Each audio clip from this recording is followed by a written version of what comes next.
Hey everyone, welcome to Zannen, Canada. I'm your host, Jesse Betteridge. Joining me once again in this episode are a couple folks you may recognize from the last episode. Chris, could you give a quick intro to yourself? Hey, hi, my name is Chris. You can find me at Kurotsuki on Twitter. I've been watching anime for the longest time. I travel a lot to Japan to attend concerts of 2D idols, I guess you would say. And yeah. And Dave? Hi, I'm Dave Merrill. You can find me at Terrabee Funhouse on Twitter. I have an expert marksmanship badge from the United States Army, and I created the webcomic Jesus Christ Conquers the Martians. I didn't know that. Okay. This is very true. And you do... Yeah. From high school, by the way, high school. You also control the MrKitty.org empire. I am merely a co-conspirator in that with my wife, Shane Manouk. It's a great site. Check it out. So this is our Christmas special. Thanks, guys, for coming and joining me on this festive occasion. Dave for the second time. So usually how this episode works is we just we talk about some of our favorite pieces of media from the last year. Not necessarily anime. It can be movies, films, TV shows, books, comics, anything of the sort. And I usually kick the episode off by just kind of talking about where anime in Canada is at this point of time over the past year and what we can expect for the next year. I'm not really going to bother with that this time, though, because it's pretty... I could basically repeat everything I said last year, and it would be identical to the situation this year, because a lot of the stuff that we were expecting to happen in 2018 now seems to be happening in 2019, like that new WoW TV channel, the launch of Verve, all that stuff. It's... You know, we're pretty much in the same situation, more or less. I encourage you to go back and listen to the Christmas special from last year. You may find it indistinguishable from this year because Dave was also on that episode. It's a fun time to go back to. You can listen to Dave and Jeff Thu argue about Riverdale. It was a lot of fun. I have different things to talk about this year. Well, also I've quit watching Riverdale. I just walked away from it. At least we captured you in that wonderful moment in time last year. I think that's really good. It was a wonderful time. The golden glow. Do you guys have any holiday plans? I will be in Japan. Beat that, guys. I give up. Let's just stop now. All right. Well, let's just get right into it. So we'll just do one person at a time, I guess. Chris, since this is your first time doing a Christmas special, do you want to start up? Okay, so my the three pieces of media that left a big impression on me in 2018. So the first one is Avengers: Infinity War. The second one is this anime called Cells at Work. Oh yeah. And the final one is actually a music single from one of those 2D idol things I go to often see in Japan. It's the third single from Valkyrie. Okay. Well, which why don't we start with that one? Chris, you want to tell us what stood out to you about that one? Yeah. About Valkyrie? Okay, so Valkyrie, for those who do not know, is a unit or group within the show Macross Delta. So Macross Delta is a sequel of the original Macross, or some people may remember it as Robotech. Part of it was Robotech. Part of it, no, well, part of it was Robotech was it. Part of Robotech was Macross. So, Macross Delta aired in Japan, I believe, in 2016. Obviously, because of Harmony Gold reasons, the show has not been licensed in North America. However, it's in the pretty cure zone, basically. Yeah. Right. The Blu-ray releases, the Japanese Blu-ray releases of Macross Delta have English subs, subtitle in English. Yeah, you have to import the Blu-ray from Japan. You can watch it in English, but you pay dearly for it. It's a bit more expensive, but it's probably worth it if you like Macross, obviously. So this year they released the new movie, which was basically a compilation movie of the original series of Macross Delta. And for that, they released a new single because new movie means new music. So that was the third single of Valkyrie, and it contains one of my favorite songs, which is called Dancing in the Moonlight. And Dancing in the Moonlight, if you listen to it, is basically a disco song. And I felt that nothing says Macross more than a disco song, honestly. Yeah. So that's why I really love that single, and I got to see it being performed in a concert, and it was honestly the most amazing experience at a concert I've had ever since I started going to concerts in Japan. Yeah, it's interesting that Macross has kind of had a new life breathed into it. I mean, you look at the Macross properties now; they're very of the times. It does the Idol thing the same way that say Love Live or Idolmaster or Bang Dream or any of those do, but in a way it kind of invented that as an aspect of anime to begin with. So it's interesting to see it quickly kind of coming back and contemporizing to be alongside those shows and match them, but also kind of innovate in a lot of ways as well. Absolutely. It's very important that it needs to be of its time in the same way the original Macross was a very 80s show. And these shows have to be very 2018. No, they've really adapted well. And one of the things I like the most about going to a Macross concert is seeing not the generational gap, but at the concert you will see a lot of families.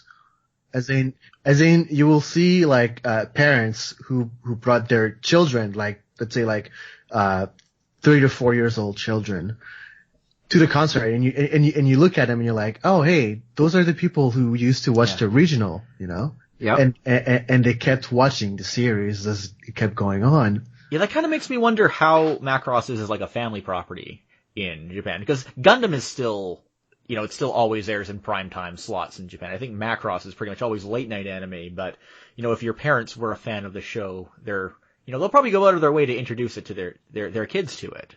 Yeah. Their kids, yeah. Yeah, and I'm looking forward to I think 2021 is when Harmony Gold the Macross franchise is finally liberated from Harmony Gold, and hopefully someone will outbid them for it. Is that for sure though? Because I feel like they'll just renew. They could, because that happened last time. The license will finally expire properly for the first time in 2021. Potentially they could relicense it if it's optioned to them. They might choose, they might not be that, or is it Tatsunoko or that whoever? Yeah. Tatsunoko may choose not to license it to Harmony Gold. And if it's anything like Evangelion, Netflix could swoop in and just get the whole franchise, or imagine that, or Amazon. Wow. Right. And then we'll just we'll just never see it get a home video release. But that'd be interesting. I remember I watched Macross Frontier a few years ago. I really didn't like it, but I think now that I've become more acclimatized to the Idol aesthetic, I think maybe I should go back and give it another chance and check out Delta too. Oh no, I absolutely dislike Macross Frontier. Okay. Delta. Delta's a big step up, you'd say? No? Not really. Macross Delta is not really good either, but it's better than Macross Frontier. This is why you highlighted the song and not the actual program that it was designed absolutely. for. Yes. So I got it in the huge fight with Macross because of Frontier, but Macross Delta reconciled me with the franchise, and I adopted a new approach to it. I like mechas, and I like the music. So that's where I find my compromise with Macross. I nowadays I just go in for the music and the mechas, and everything else is just in the background for me, That might be the best way to approach it. Yeah. Are you I hear Symphogear is maybe a better kind of blend of Idol and mecha these days? I hear that too, but I've never watched Symphogear. It's that thing that everyone says you should watch, but you should watch. Everybody says watch Symphogear, but I don't know. All right. Well, Chris, if you have any other thoughts on that, or maybe we can talk about Infinity War next. Yeah. All right. Let's jump to. All right. What were your thoughts on Infinity War? Oh, I loved it. I loved it so much. I was honestly very worried about Infinity War, going into Infinity War, because, as the joke goes around the internet, biggest crossover in history or something like that. No, most ambitious crossover in history. I mean, they technically already doubled down on it further when they did Marvel vs. Capcom, which is essentially the same thing, but with Capcom characters, so you can't possibly say that this is a bigger crossover. But yeah, so I think I had the same apprehensions I had for it as I had for the first Avengers movie. And as in, there's too many characters and they're not going to be able to handle them properly. But I believe the Russo brothers magnificently managed that by making Thanos being the main character in a way. So you watch the movie and you watch the journey of Thanos, and the Avengers are basically a side story to the story of Thanos. So it does not hinder the progression of the movie. Yeah, I find, people have different opinions on how you approach these superhero movies, or how Disney or Marvel Studios approaches them, and the way they're kind of assembled to a degree.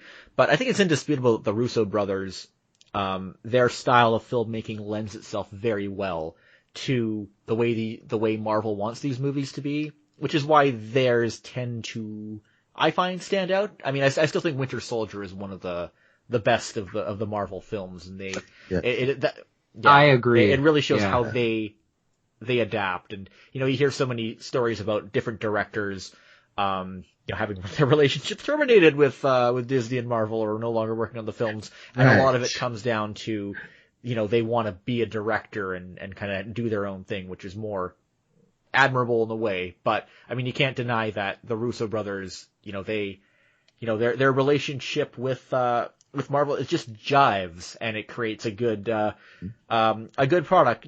Like how John Romita, he and Stan Lee just jive together, and you see that result in the comics that they made, unlike Kirby and Ditko, where there's more clashing, which creates interesting results, but it's a little different. I feel like these films, especially the Avengers, this last Avengers film, it's a juggling act. It's you're almost in awe of how they're able to keep so many disparate storylines going while they're trying to move the story forward. And it's, I think if the film does suffer, it suffers because it's got so much to do. Mm-hmm. It's got there are so many goals. It's got to check off so many things on this list, and it has to, because there's it's 2.5 hours long. We've got another film we got to get going. So come on, guys, move it. Yes. But it never it never felt overstuffed. It didn't feel, I mean, it felt long, but it felt like everything was there for a reason. Right. Yeah. I would still make the argument that Spider-Man didn't have to be in that movie. Unpopular opinion. But I'm biased, as I went into last year with my spectacular Spider-Man rant, but yeah.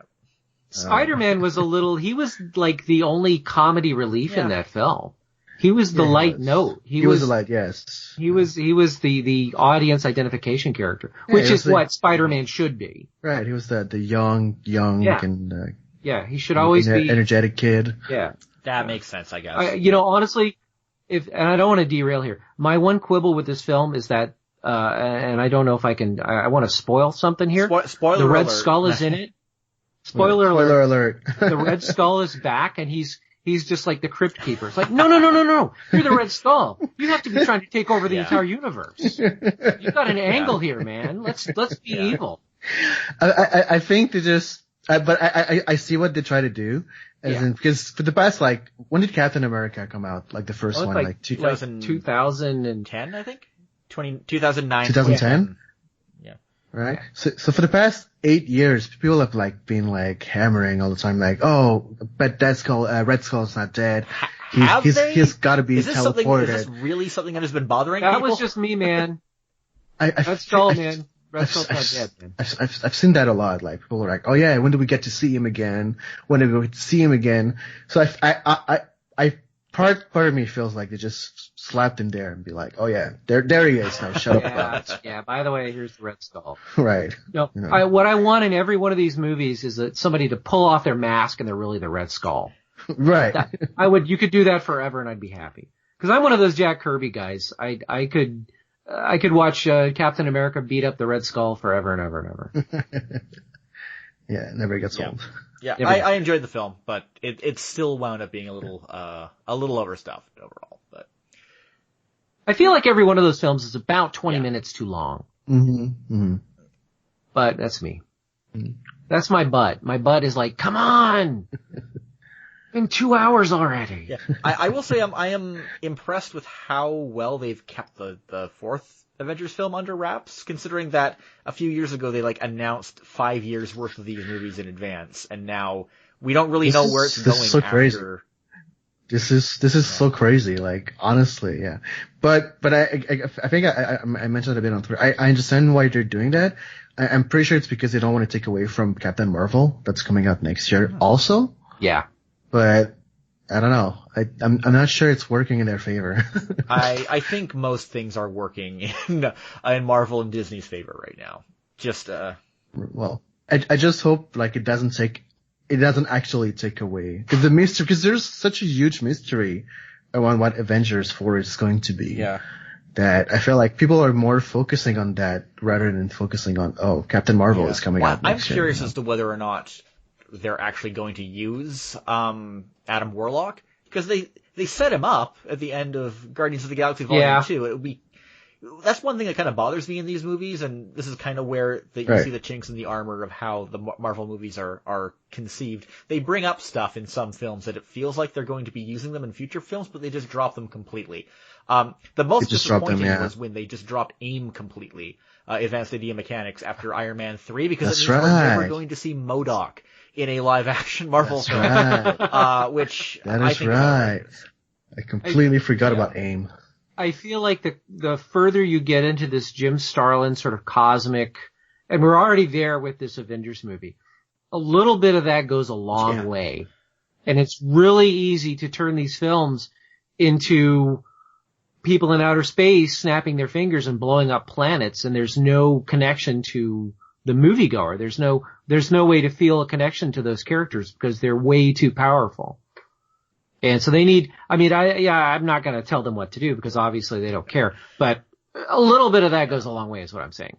When they started doing that, when every Marvel comic about 1977, 78 turned into this super cosmic Kree Skrull War Avengers thing, people quit reading those comic books. Yeah, it's really hard to keep track, honestly. It's impossible. It's impossible. And so this is where that juggling act comes in, where you've got to keep satisfying the fans who've been there from day one, but you also have to keep appealing to new viewers. And this is where Stan Lee was a genius, because he knew every comic book was somebody's first comic book. And you had to be able to sell that story to a completely new reader. So when you read a Marvel comic from the 70s or the 80s, there's this little text piece at the top of page 1 explaining who Spider-Man is, what he does, and why he's doing it. Absolutely, that's right. They don't do that anymore. They don't do it anymore because I don't know why. Because they'd rather not sell comics. Yeah, that's also about the business plan of Marvel right now. Well, the comic books are a loss leader. Comic books don't make any money. There's no money in comics. There would be if they did them better, but they don't. Right. If they had a competent business model, but that ship has sailed. Well, it's got to be. It's a mass medium, and in the United States, in North America, mass media is movies and television.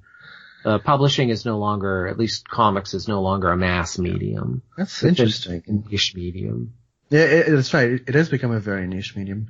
I think that's one of the thing that always fascinated me when I go to Japan, is that everybody will read manga. You know? Yep. It's everywhere. They got it figured out at the right time and implemented it in a way that really works. And again, it like we said in the previous episode about when things work in Japan, they don't go back and fix it. Or change it. Well, the deal with Japan is that it's a lot of people in a really small space. So it's really easy to distribute a comic book. Mm-hmm. And it's really easy to sell millions of copies of it. Whereas in the United States, it's a big country. Canada is even bigger. Imagine trying to distribute something to all of Canada. I mean, we haven't even, like, when do they get like 100 years of a railway across? Well, no more than 100 years. But, you know, the Trans-Canada Railway, right? It's like, when did that go? You know, it's been almost impossible to produce a newspaper even and get it to every corner of the country. I assume that the fact that most comic distribution goes through Diamond also probably doesn't help. That was one of the nails in the coffin, really. Yeah. It's death. It's a monopoly. It's, you know. And you talk to a comic book shop owner and they will tell you that half the time Diamond won't get their shipment right. Right. So there you go. Well, Chris, let's move on to your third item, Cells at Work. I only watched a couple episodes of it myself, so I don't have much to say, but I'm interested to hear I'm assuming you watched the whole thing. I actually didn't finish. Okay, yet. well, I'm feeling like I'm like two episodes from the end. But yeah, Cells at Work was this amazing piece of work that came out. Well, it's an adaptation of a manga. But it's a magnificent comedy about how your cells work throughout your body, and it's absolutely hilarious because there's this Japanese expression that's like gap.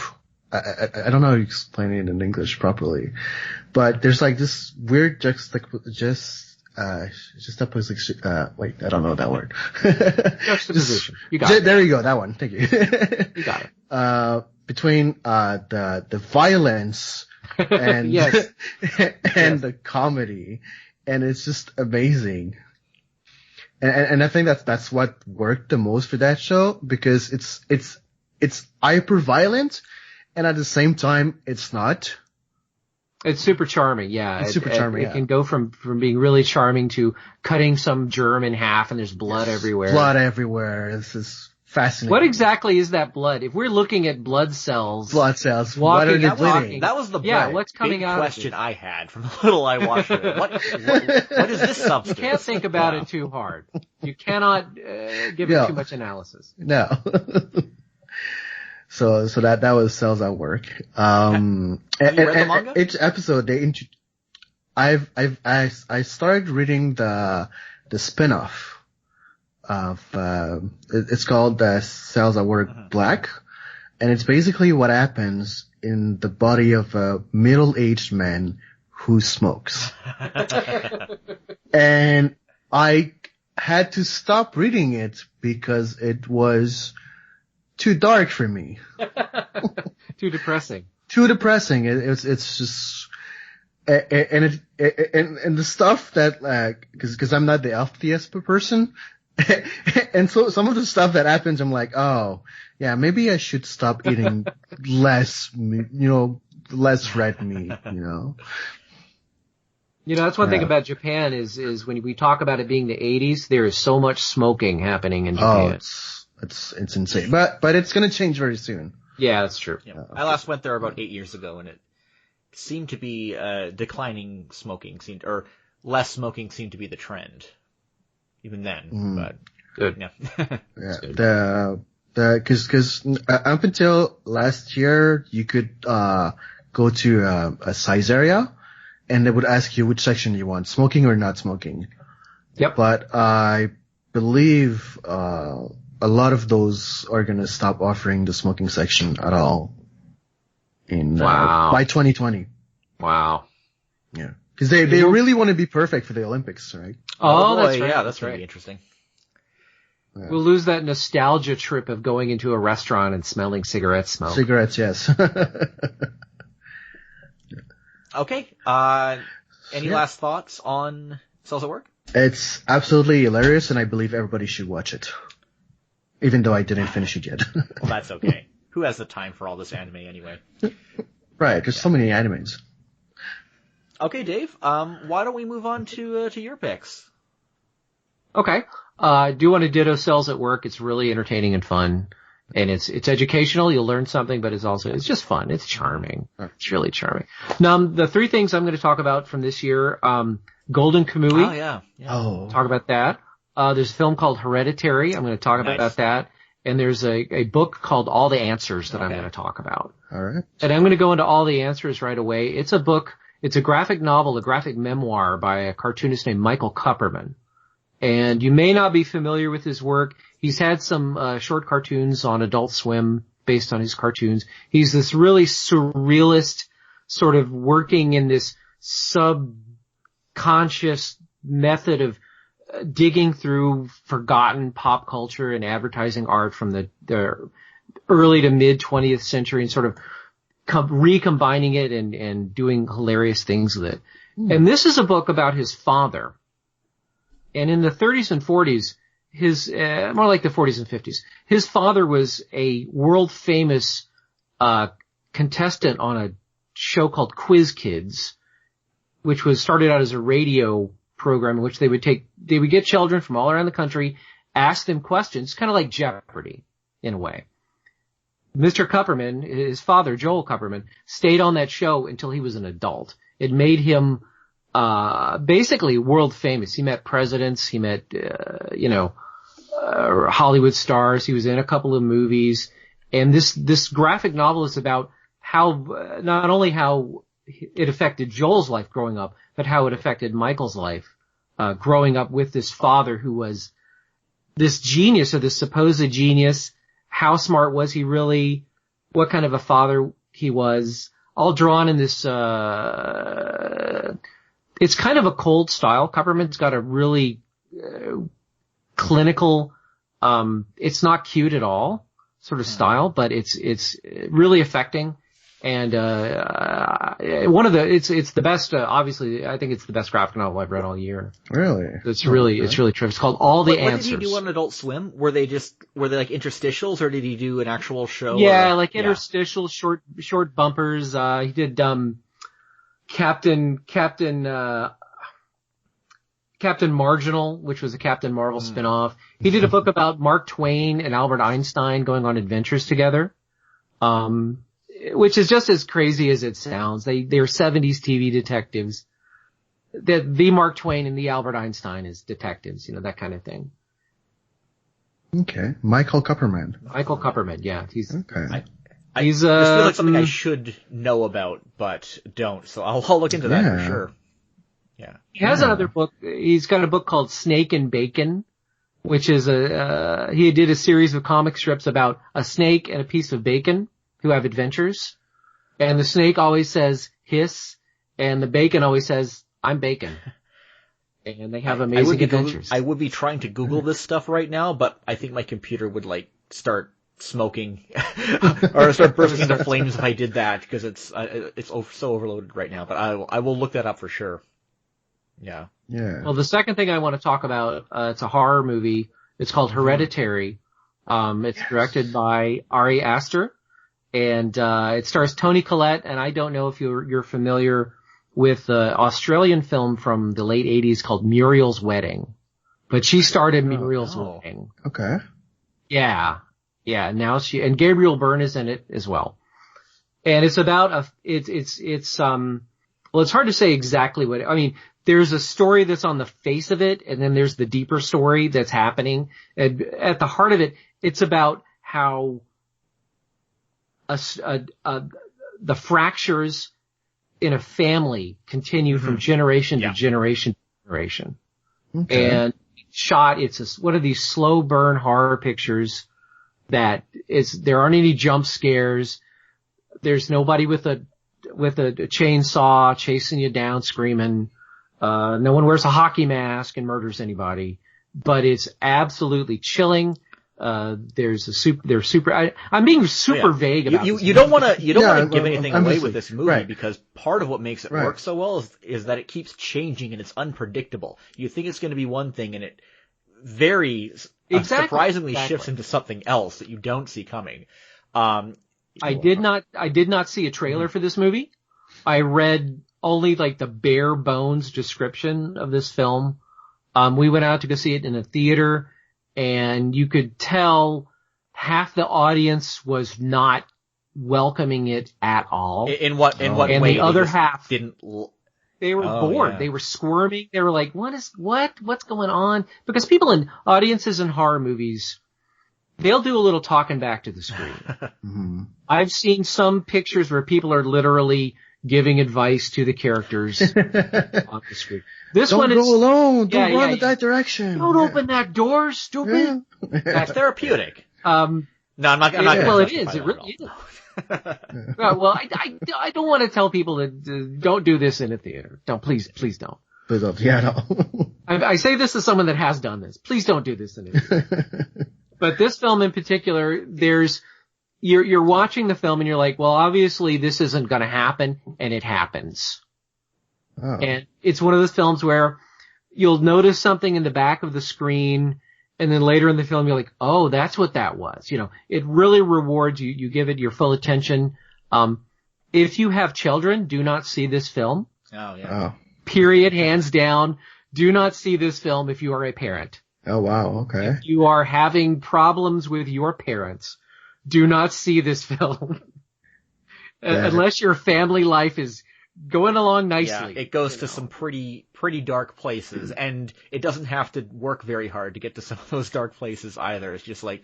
And it really, you know, I don't want to get... Yeah, and I don't... Like, every family has its ups and downs. Right. And every family has like, well, Uncle so-and-so did this, or Grandpa did this, and it was a bad thing, and we are still living with the results of what Grandpa did, or didn't do.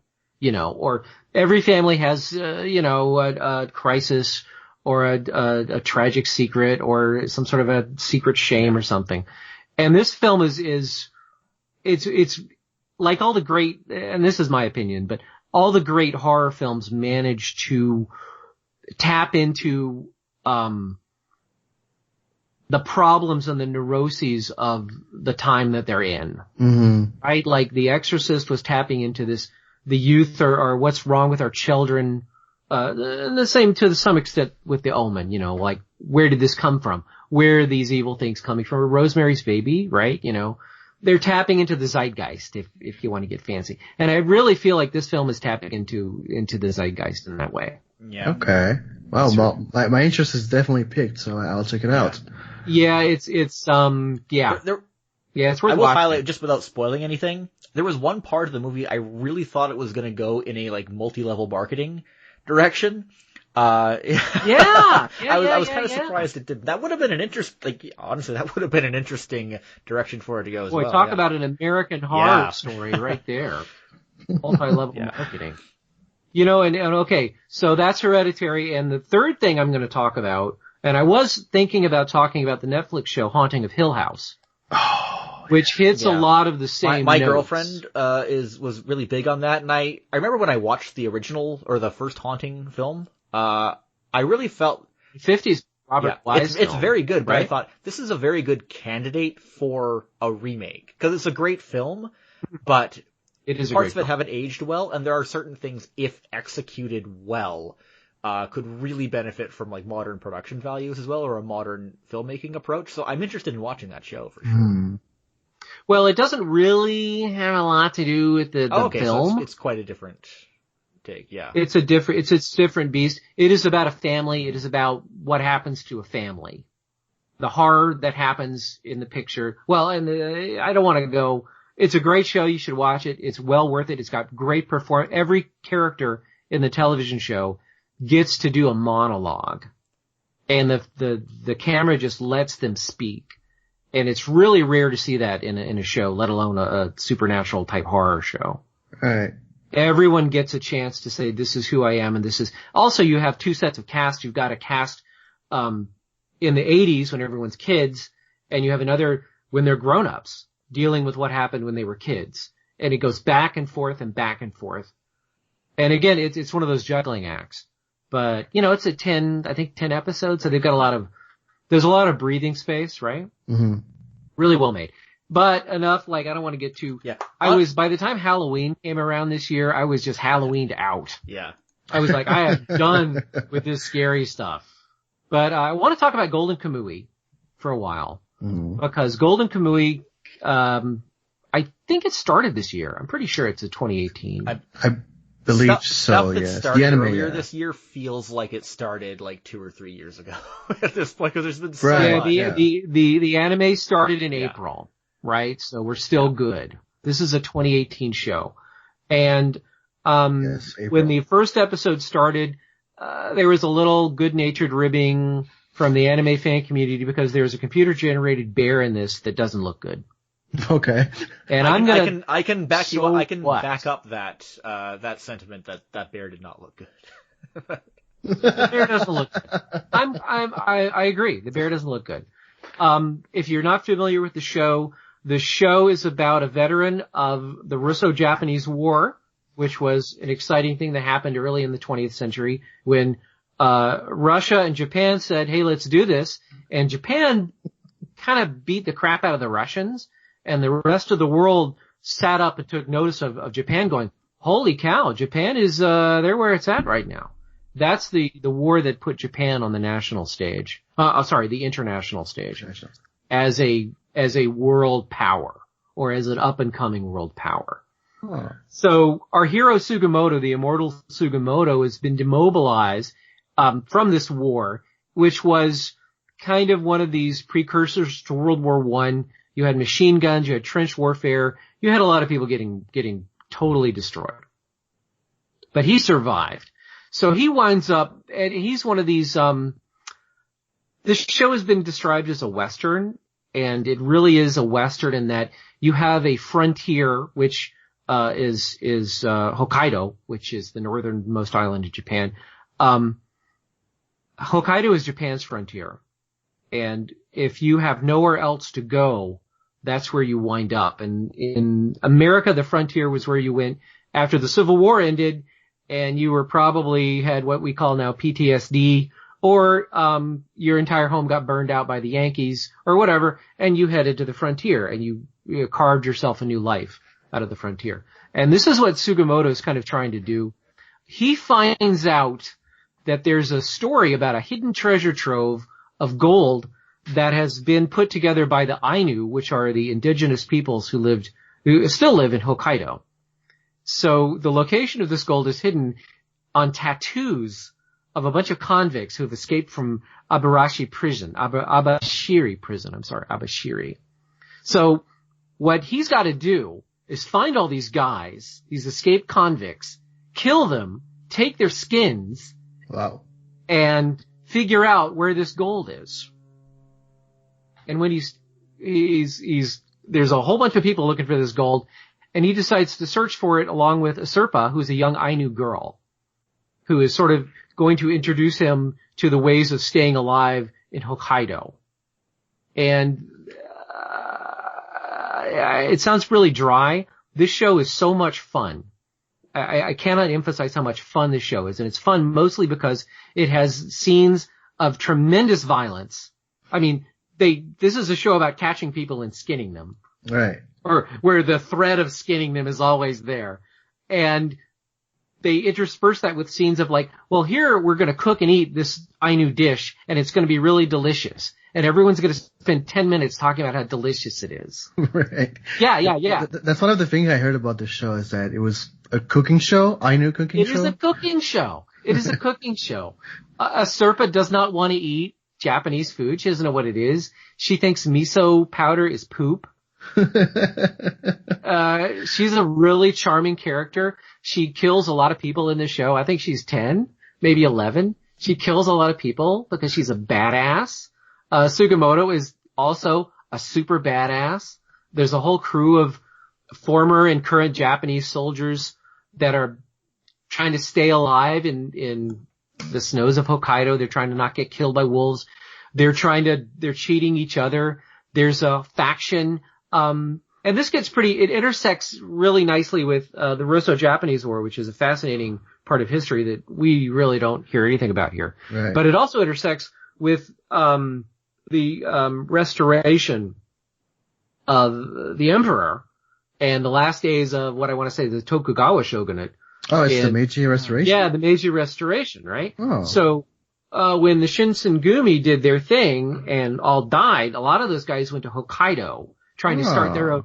They tried to start their own country in Hokkaido because that's a terrible idea, but they're going to do it anyway. So one of the last surviving Shinsengumi is also involved in trying to get this gold and use it to form his own country in between Japan and Russia.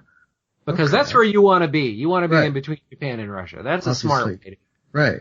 But it's everyone's got their own angle. There are so many insane, there's a murder hotel in one episode, like H.H. Holmes had a murder hotel in Chicago. There's a murder hotel.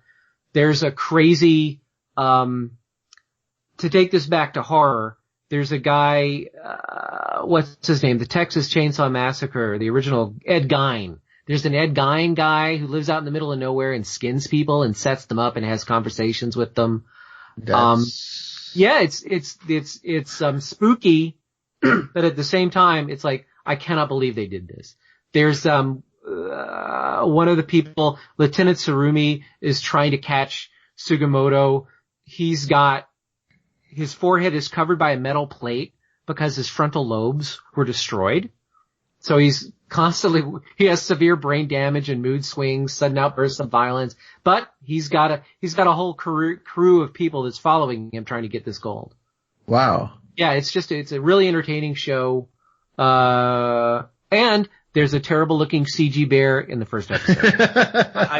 I will admit, I did stop watching this show largely because of the bad CGI animals, which I do understand. Dude, they're gone. Yeah, I know, man. and I do gone. understand they apparently fixed that in the home video release.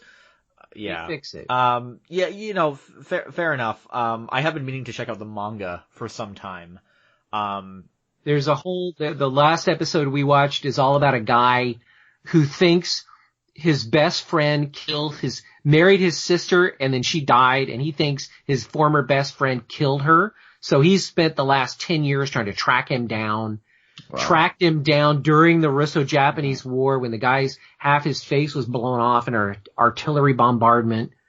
How do they reconnect? It's this amazing, it's almost like, I can't even describe it. It's television at its best. It's like, here's this amazing short story we're going to drop in the middle of this larger short story.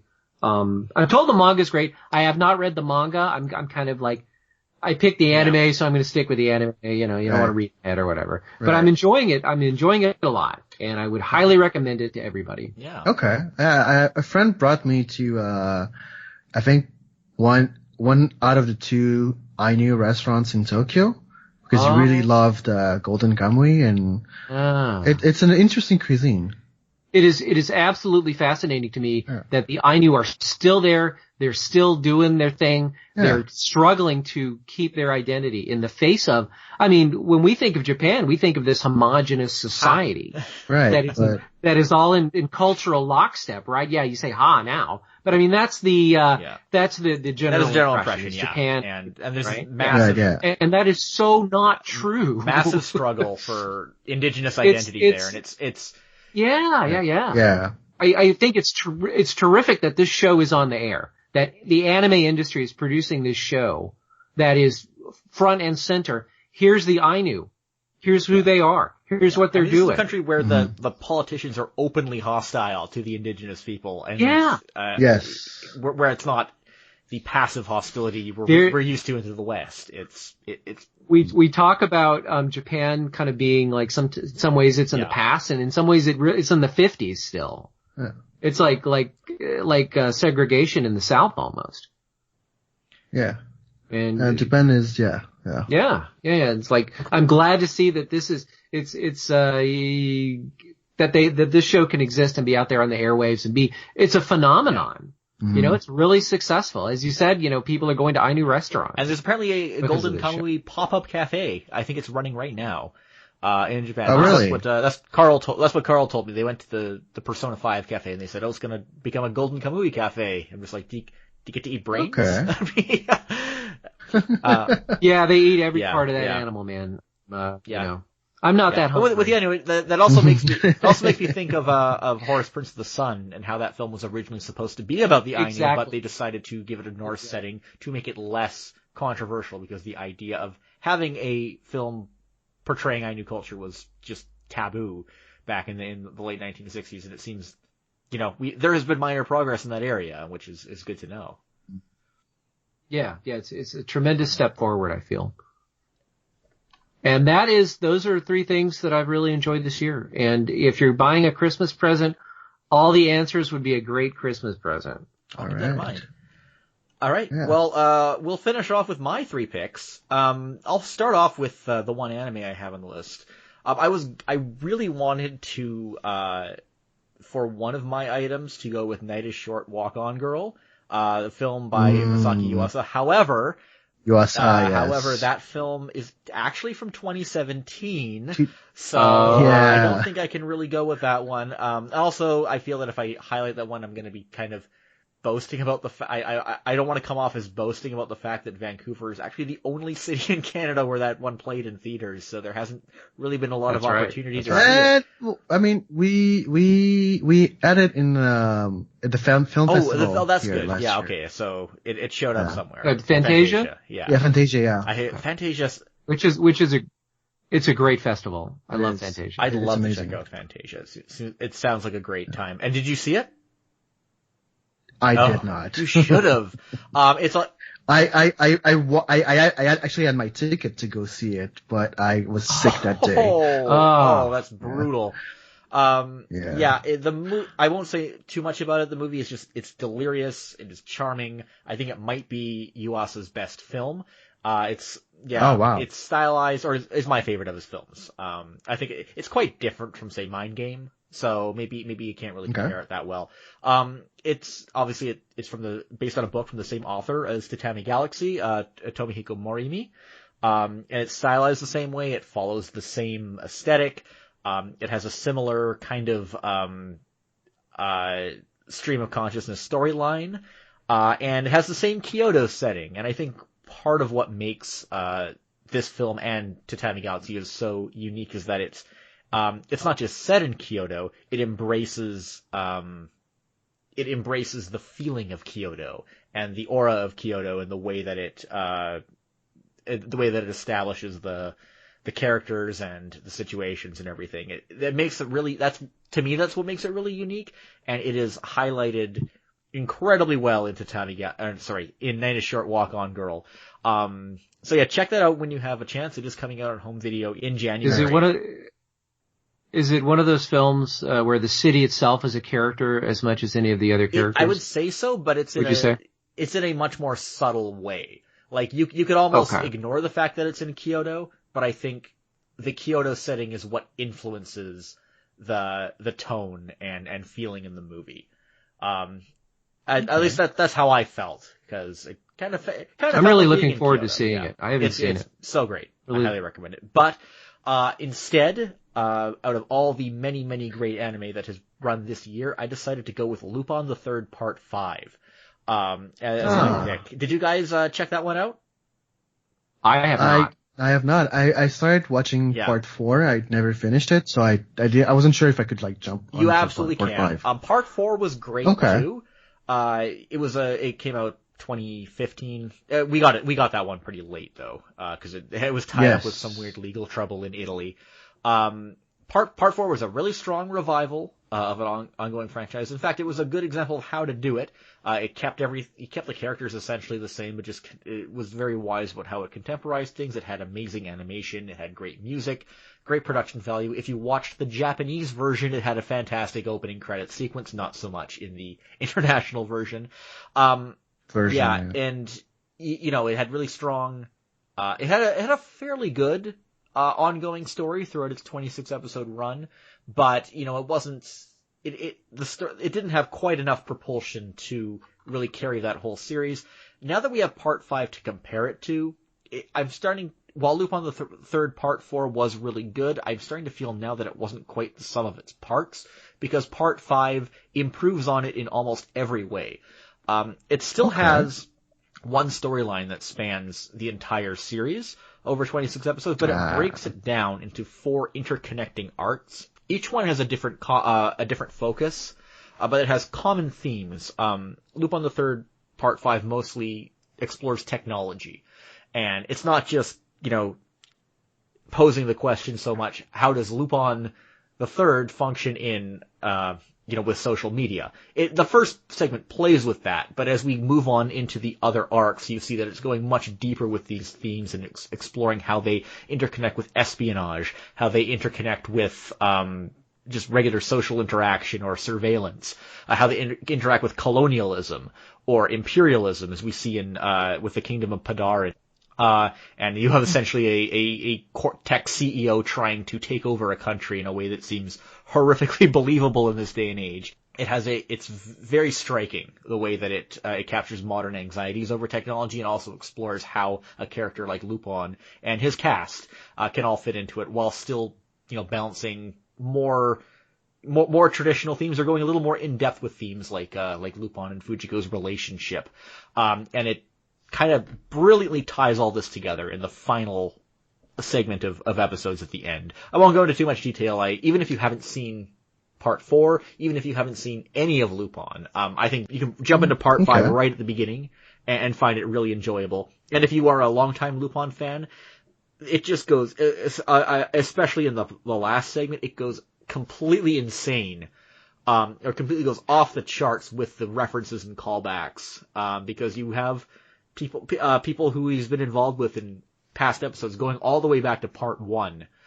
Just kind of, you're kind of following up with those characters as they are following his exploits on social media in the end. It's some really fun segments. You have a lot of contrasting animation styles that come up as a result of that as well, because the diversity that you see in older Lupin shows is all being modernized, but being crunched together in one place at the same time. It's a real joy to see everything come together. Is this a 26 episode series as well? 24 episodes.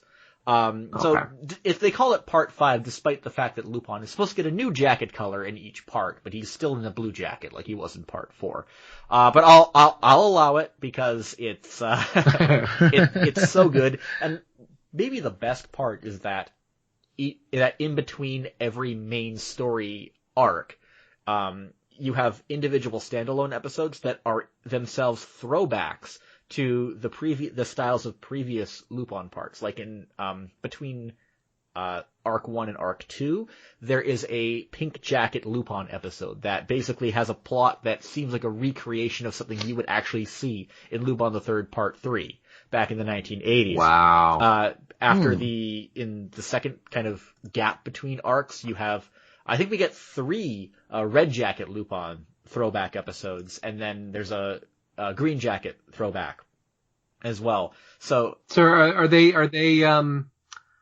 they presented as like flashbacks of like, well, here's what I was doing back in 1984 when I had my pink jacket? No, they're not flashbacks. Lupin just decides to wear a different jacket that day, and suddenly he's in adventures that are evocative of some of his older adventures. Actually, I think there even is at least one filler episode that was supposed to be a throwback to part 4, because he still has the blue jacket, and it has kind of a storyline that you would find it as a standalone in part 4, because it does still have its own identity, even when you look back at it just after a couple years. So yeah, Lupin the Third Part 5, fantastic anime. It stands out in a year that has been phenomenal for good anime. I mean, we've had, what have we had this year? We've had Pop Team Epic, we've had Devilman Crybaby, we've had A Place Further Than the Universe, we've had Megalobox, we've had Planet With, so many good shows. That's right, Planet With was this year. I forgot about it. All this stuff was wasn't that? Didn't they come out 3 years ago? No, it was all in 2018. But yeah, Lupin the Third Part 5. I'm gonna pick that as my standout, even though it's not an easy decision. For my second title, it's an Adult Swim show that aired this year called Pera Talks With You. So this is a live-action series that premiered on Adult Swim this year. It stars and is developed by a comedian named Joe Pera. You have to say he is quite a mysterious figure. We know that Joe Pera is from New York. He did a lot of stand-up and work in public access TV, like many Adult Swim fixtures do. But beyond that, we don't really know much. For a while, his Wikipedia profile actually had his they didn't know his exact birthday. They actually listed him as being born in either 1988 or 1989. And their only source on that was because he was cited as being 25 in a certain article, so they're just extrapolating and like, oh, if he was 25 when this was written, he had to have been born in one of these 2 years. So it's just gone now. Yeah, so I found it funny because to me that really presented him as being wrapped in mystery. Joe Pera, if you've never seen him performing before, he's this guy. He's no older than early 30s. He can't be older than 34. He talks in this really he talks about extremely specific, mundane things in a very distinctive, almost hypnotic, slow, grandfatherly voice. Pera's 4 stages of watching fireworks. Stage 1. Wow. I named it this because that is what people say when the first firework goes up. One guy might even say, hell yeah. But gradually, viewers will slide into stage 2. Thinking about fireworks. Fireworks are hypnotic, just like their brother-in-law, regular fire. You stare at fireworks and think about them and the previous times you've seen them. And once this nostalgia sets in, it's only a matter of time until you drift into stage 3, thinking about ex-girlfriends. And he always uses this voice regardless of context. If you ever see any interviews with him, he uses the same voice and mannerisms that he uses in the show regardless of whether or not he's actually in character. So he's kind of creating a bit of a mystery regarding whether or not he actually talks like that. And if you go far back enough in like the work that he's done over the years, he's always putting on some kind of like slow, kind of mundane voice since the beginning, but it sounds a little more unnatural in his earliest stuff. So I think that's kind of a giveaway that he is putting it on and has just kind of developed it a bit over the years. Anyway, Joe Pera. If you do follow Adult Swim programming closely, and if you don't, I don't blame you because it's getting harder and harder to actually see that stuff in Canada. You may have seen some of the stuff that he's done.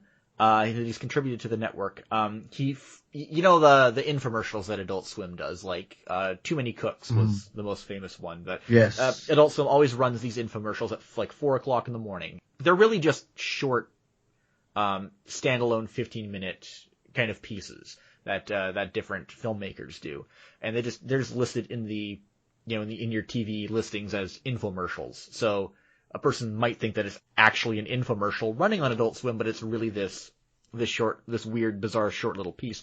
One of them from a couple years ago was called Joe Pera Talks You to Sleep. And it's like just this really cheap little flash animation of Joe Pera sitting alone in his house on a snowy evening. And he rambles about things like pretzels. He talks about Stephen Hawking cheating on his wife and how Stephen Hawking would have interpreted that in the context of, the grander universe. Cause that's how he thought about things, of course. And he's saying, but why would you still, I can understand why Stephen Hawking would think it's insignificant in the grand scheme of the universe. But at the same time, if you find one person in this grand universe who cares about you, why would you want to disappoint them? So he kind of goes on rants like that. He also talks about how much he loves barns, and he's sad about like run down barns, and he goes on about how like things didn't work out for Bernie Madoff, and he goes on about like the Buffalo Bills, all this weird, extremely specific, strange things that you can tell he thought way too hard about. But that's the appeal. And he's just doing it all in this kind of hypnotic voice that will very likely put you to sleep. And that's not a bad thing. It's absolutely, the way he does it is hilarious and is so, it's hard to pinpoint exactly what makes it so funny. I like to think of it as kind of, it's a very King of the Hill style humor that he has. That's the best comparison I can really think of. After he did that one special, he did a Christmas special a couple years ago called Joe Pera Helps You Find the Perfect Christmas Tree. This is actually one of the few, you can find his, like the infomercial on YouTube. The Christmas special is actually one of the few videos that you actually can watch streaming from Canada on adultswim.com. So you can see that there. And he does more of the same thing, except this time it's live action. And he's just talking about his specific obsessive focus, or he puts a specific obsessive focus on different types of Christmas trees. It seems that this special was actually a pilot for a full series that started this year. Each episode of this series ostensibly focuses on Joe talking about like really specific subjects like eating at the perfect breakfast spot, or talking about rocks, or talking about the Alberta rat wars between 1950 to the present, which I didn't even know about until I watched this show. I found out about that this year. Maybe people were talking about it because of this show. Apparently, the entire province of Alberta is rat-free. I didn't know that. There are no rats in Alberta. That's correct. No, it's insane. That's crazy. But they did the episode starts with him talking about it, and then because in this show he is a choir teacher at a school, and he's talking with the other music teacher who's kind of his love interest in the series, and she's like, "Wow, that's incredible. We should do a whole musical about it." And the episode is them making this school musical about the rat wars in Alberta. And it's kind of unbelievable. The best episode by far, So these shows they're not monologues. They're like, they've got a cast. There's a full cast. It's a full production. It's a real show. It's not like the original special where it's literally just Joe Pera sitting there talking about something with different footage. A lot of it is stock footage spliced in. They still play with some stock footage a little bit in this show, but it's mostly it is a cast of characters. Like the best episode by far, to me at least, was called Joe Pera Reads the Church Bulletin, and in that episode, Joe Pera hears Baba O'Reilly by The Who for the first time in his entire life, and becomes completely obsessed with it, and he just can't resist showing his excitement to everyone he comes across and just talking about it and how great it is, as if it's something that only he has heard and no one else has experienced.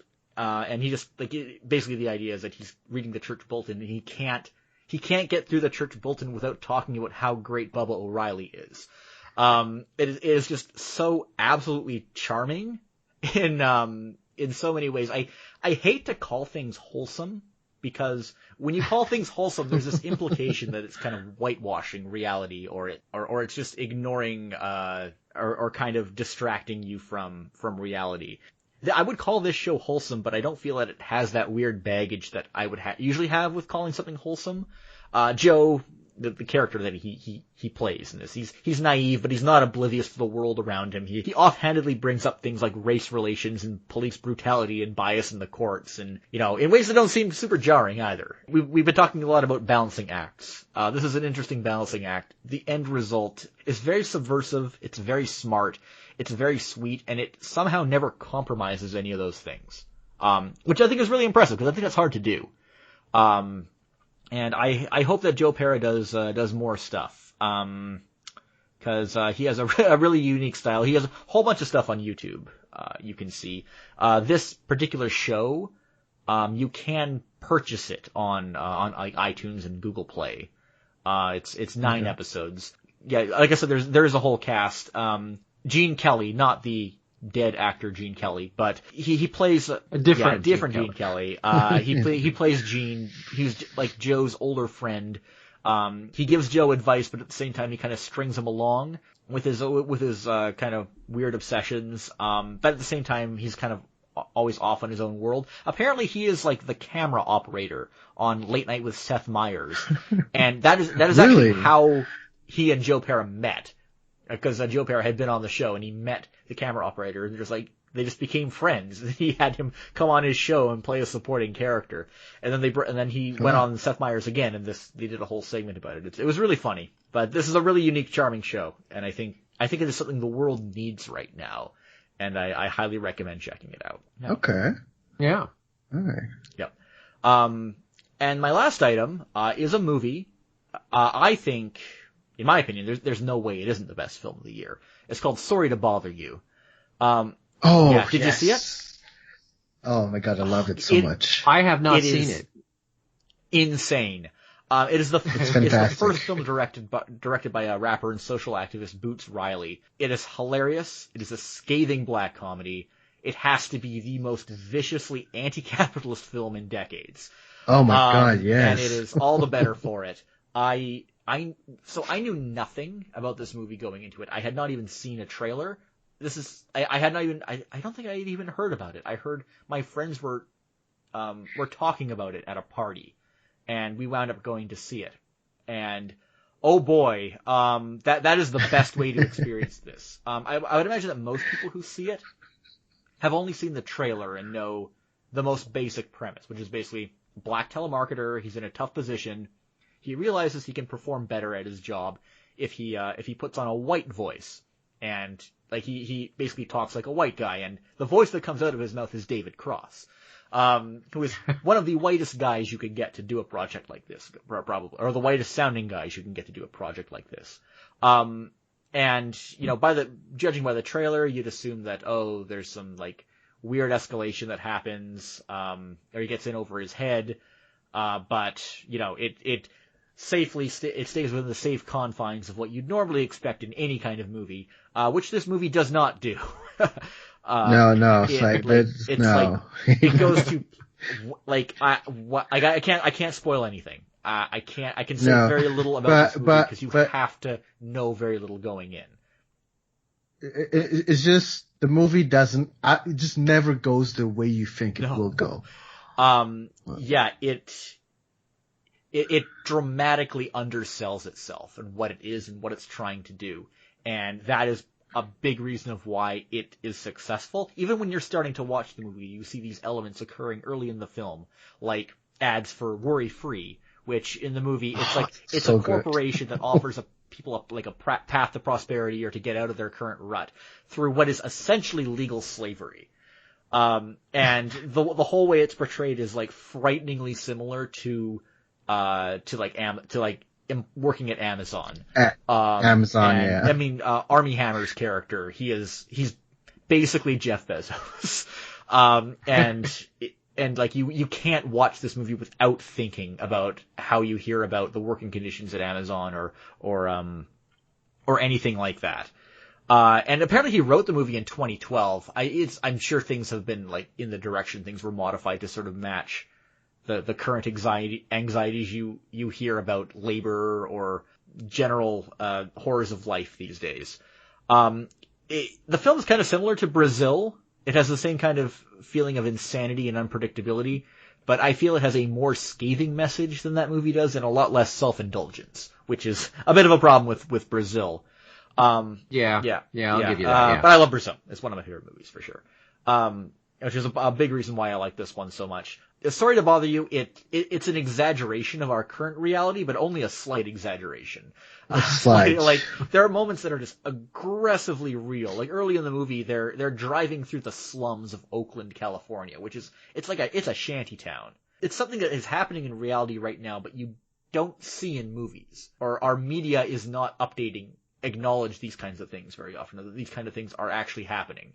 It's not something you would expect to see in a fictional movie or in a TV show, but it's kind of laying it bare right there, which is kind of hard to take in. But despite the fact that the movie it goes to very dark places, but in many ways, it always retains its comedy as it always retains its footing as a comedy. And I think it's even bold enough to have a positive takeaway at the end.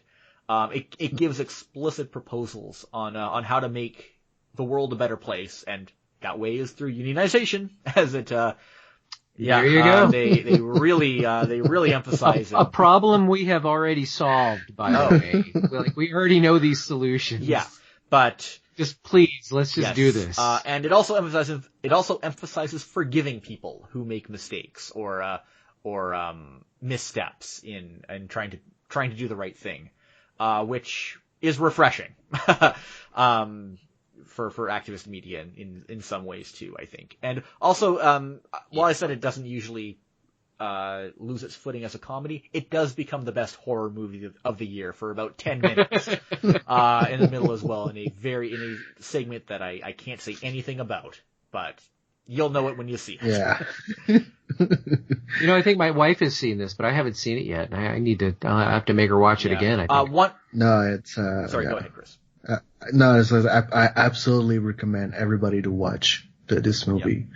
Yep. It's definitely like one of the most amazing movie I've seen this year. Yeah, and it feels, as mentioned, it's like just so much. There's things that happen in there that are so absurd, but at the same time that feel so real.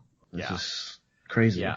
Like I don't want to give it away either, but there's this one part in the movie where something happens that's not exactly good, and a character gets rewarded for it. Mm-hmm. You know? Yeah.